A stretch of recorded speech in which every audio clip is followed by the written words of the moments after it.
thank the council for giving us the opportunity to voice our concerns in behalf of the NAU student population as well as the greater community in Flagstaff.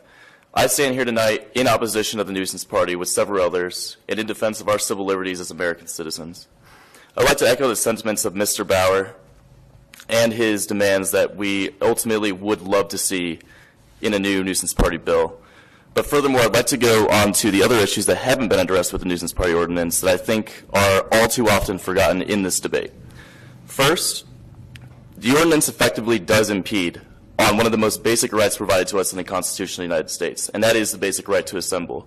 And in doing so, the council has unnecessarily provided the public a reason to have resentment towards you, not only just from college students, but from people all across this city.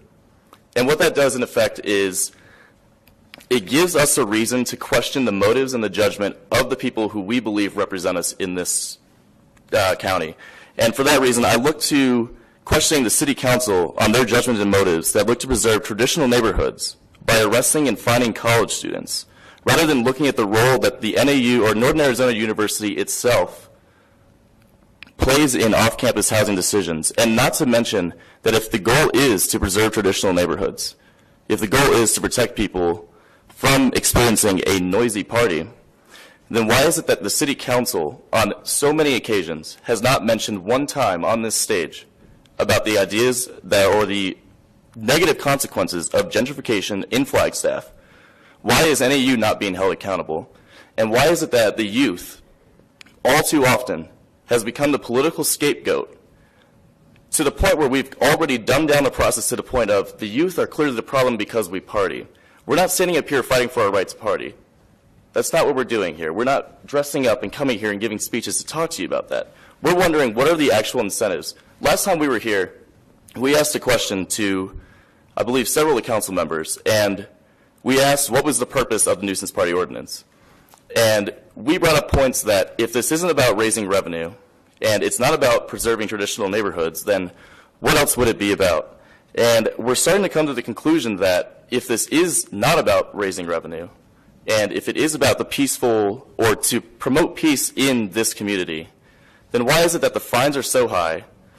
Why is it that people who are already likely, the people who are targeted, over $10,000 to $20,000 in student loan debt, paying upwards to $500 in fines?